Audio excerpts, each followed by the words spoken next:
Friends, welcome to my channel. Friend, आज हम इस वीडियो में डिस्कस करने वाले हैं BA final year English literature के सेकंड पेपर के बारे में। होपफुली आप सबका जो एग्ज़ाम है वो अच्छा हुआ होगा एंड जो भी आपको पढ़ाया गया था लगभग उसी में से ही आया है। स्टार्ट करते हैं, देख लेते हैं क्वेश्चन किस तरीके से आए थे, क्या इनके आंसर है। तो सबसे पहले है सेक्शन ए, जिसमें टोटल 10 क्वेश्चन है, आपको 7 क्वेश्चन करने थे। तो यहाँ पर जो फर्स्ट क्वेश्चन है उसमें पूछा गया है, what according to Radhakrishnan are the obstacle to national development, कि राष्ट्र के विकास में कौन सी सबसे बड़ी बाधा है। तो यहाँ पर जो एजुकेशन सिस्टम है उसके बारे में उन्होंने कहा था कि हमारा जो एजुकेशन सिस्टम है इसमें चेंजेस आने चाहिए। एजुकेशन जो सिस्टम है उसको क्या है कि अच्छे से उसमें सुधार किया जाना चाहिए, इसी से हमारे नेशन का डेवलपमेंट हो सकेगा। अगला जो क्वेश्चन है उसमें ये कहा गया है, how has Vivekananda represent Hinduism in the parliament of world religion. Chicago में उन्होंने किस तरीके से जो हिंदुज़म है उसके बारे में बताया है।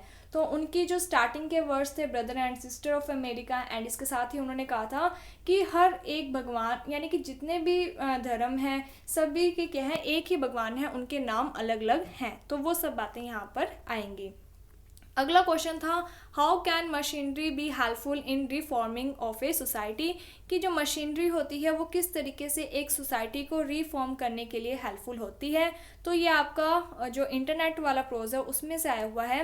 तो यहाँ पर बताया गया कि किस तरीके से आप इंटरनेट के माध्यम से, मोबाइल फ़ोन के माध्यम से दूर बैठे हुए लोगों के साथ भी कनेक्ट हो सकते हो, अपने जो एक्सपीरियंस है, अपनी जो नॉलेज है वो शेयर कर सकते हो। तो उन सब के बारे में बताया गया है।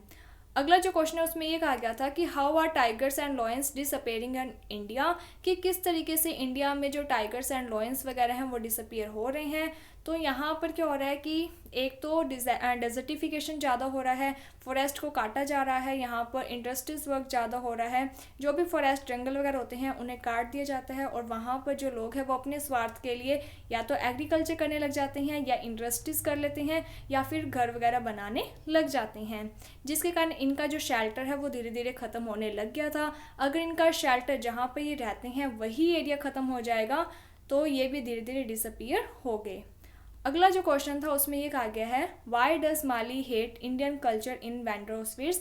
तो ये जो नॉवल है उसकी समरी आपने अच्छे से पढ़ रखी होगी, जिसमें ये बताना था कि जो माली है वो क्यों हेट करता था इंडियन कल्चर के बारे में। वो आपको बताना था कि जो जगन है वो इंडियन कल्चर है जो उसको फॉलो करता होता था, गांधीवादी विचारों से रिलेटेड था। तो माली को ये लगता था कि जो जगन है उसी के कारण, उसके फादर के कारण उसकी मदर की डेथ हुई है। एंड इसके साथ ही माली को ये लगता है कि जो इंडियन कल्चर है वो बहुत ज़्यादा पुराना हो चुका है, वो मॉडर्न नहीं है, ठीक है, आज के टाइमिंग के साथ नहीं है, यानी कि जनरेशन गैप बहुत ज़्यादा के बारे में यहाँ पर बताया गया है। अगला था, हु इज़ द प्रोटोगोनिस्ट, का मीन्स होता है main character of the barber trade union. तो इसका जो आंसर था वो था चंदू। इसके बाद नेक्स्ट क्वेश्चन है, why did the women kill herself in the God की story prescribe in your syllabus. तो वुमेन ने खुद को क्यों मार लिया था, क्योंकि इसने अपने बेटे को मार दिया था। इसने अपने बेटे को इसलिए मारा था क्योंकि उसका जो बेटा है वो आतंकवादी बन चुका था, देश का शत्रु बन चुका था। एज ए सिटीज़न जो वुमेन है उसने अपने बेटे को मार दिया। फिर जब उसने अपने बेटे को मार दिया तो जो मदर होती है वो अपने बेटे से भी बहुत ज़्यादा प्यार करती थी, इसीलिए उसने खुद को भी मार दिया।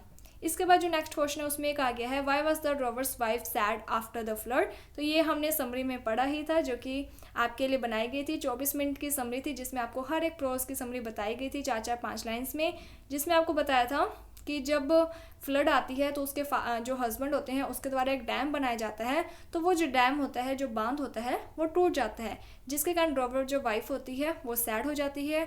वो सोचती है कि जब उसके हस्बैंड वापस आएंगे और ये देखेंगे कि ये बांध अब टूट चुका है तो वो दुखी हो जाएंगे कि उनकी जो मेहनत है वो सारी वेस्ट हो गई।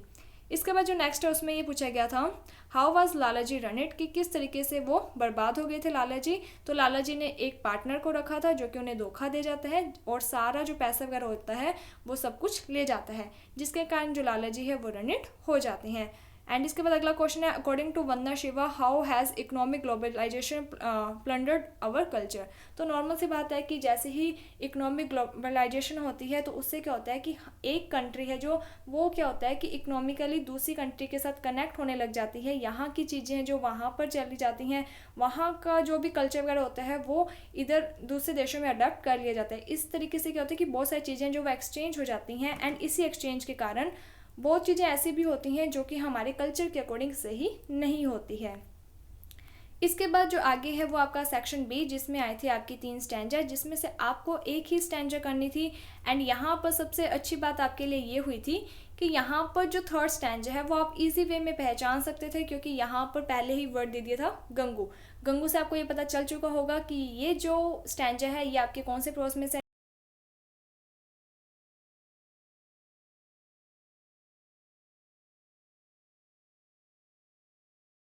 प्रेमचंद ने। इसके बाद अगला जो है पार्ट बी, इसमें भी आपको एक क्वेश्चन करना था 4 में से। जो पहला क्वेश्चन है उसमें ये कहा गया था, what is the relationship of the son and the father in R K Narayan's novel vendor of sweets. तो यहाँ पर फादर और सन के बारे में बताना था, उनका रिलेशन कैसा है, तो आप पूरी समरी यहाँ पर लिख सकते थे। अगला जो क्वेश्चन है उसमें ये कहा गया था, describe the beauty of the pool in Ruskin bond the meeting pool. में भी आपको ये क्वेश्चन नहीं करना चाहिए था, क्योंकि इसमें सिर्फ पूल की ब्यूटी के बारे में बताना था और इस क्वेश्चन का आप ज़्यादा लेंथी आंसर नहीं लिख सकते थे। इसके बाद अगला क्वेश्चन था, how do social network help in the adoption of a new technology. And ये जो आपका क्वेश्चन आया है ये building of an internet culture इसमें से आया है। अगला जो क्वेश्चन है वो ये पूछा गया है, justify the title of the story the refugee by A K Abbas. तो आपको जस्टिफाई करना था टाइटल के बारे में, तो आपको ये बताना था कि ये जो स्टोरी है ये किससे रिलेटेड है। तो ये मांझी से रिलेटेड है, जो कि एक रिफ्यूजी होती है। जब इंडिया पाकिस्तान का पार्टीशन हो जाता है, यानी कि भारत और पाकिस्तान जब डिवाइड हो जाते हैं, उनका विभाजन हो जाता है, तो जो मांझी होती हैं उन्हें क्या है कि पाकिस्तान से इंडिया आना पड़ता है एज ए रिफ्यूजी। तो जो भी सारी स्टोरी है वो क्या है कि मांझी से रिलेटेड करती है, जो कि एक रिफ्यूजी है, इसलिए जो टाइटल है वो सही है। देन आपको पूरी समरी वहाँ पर लिख देनी थी। इसके बाद है सेक्शन सी। तो आपको पहले ये बताया गया था कि आप रिफ्यूजी अच्छे से पढ़ लेना, वेंडर स्वीट्स में जो जगन का करैक्टर है वो अच्छे से पढ़ लेना, वेंडर स्वीट्स की समरी अच्छे से पढ़ लेना। एंड ज़्यादातर क्वेश्चन आ चुके हैं आपके, तो उम्मीद यही है कि आपका पेपर अच्छा ही हुआ होगा। तो यहाँ पर जो सेक्शन सी है उसमें आपको 4 में से एक ही क्वेश्चन करना था, और यहाँ पर जो 7th क्वेश्चन है उसमें यही कहा गया है, draw a character sketch of Jagan from the novel the vendor of sweets. तो यहाँ पर आपको जगन का करैक्टर स्केच है जो वो करना था। इसके अलावा जो अगले क्वेश्चन है वो ये था कि व्हाट इज़ वंदना श्रीवास analyse the effect of globalisation on Indian farmers पर क्या प्रभाव पड़ता है, कि जो फार्मर्स हैं उनके ऊपर बहुत सारे लोन भी हो गए थे कुछ फार्मर्स पर, जिसके कारण वो सुसाइड तक भी कर जाते थे। अगला जो क्वेश्चन है उसमें ये पूछा गया था, what is the most effective way to restore ecological balance, what method does Salim Ali suggest to check human population. तो यहाँ पर ये जो क्वेश्चन है आपका ये मैन एंड नेचर में से आया है, तो आप पूरी समरी अगर वहाँ पर लिख देते तो भी चल जाता। अगला क्वेश्चन है, how does the drover's wife endure and overcome hardship alone in the bushes. तो इसमें क्या था कि आपको पूरी समरी लिख देनी थी, जो भी नेचुरल डिजास्टर्स वगैरह आए थे, जैसे कि फ्लड आई थी तो बांध वगैरह टूट जाता है, किस तरीके से एक दिन उसके घर पर स्नेक आ गया था, और उसके डॉग के बारे में आप लिख सकते थे। एक बार जहाँ पर वो रहती है उस एरिया के पास आग लग गई थी, वुड पाइल के बारे में आप लिख सकते थे। तो सारे जो भी इंसिडेंट उसके साथ हुए थे वो सभी आपको यहाँ पर मेंशन करने थे। सो इस तरीके से आपका एग्ज़ाम आया था, एंड होपफुली आपका जो पेपर है वो अच्छा रहा होगा। And thank you friends for watching my video. Thank you.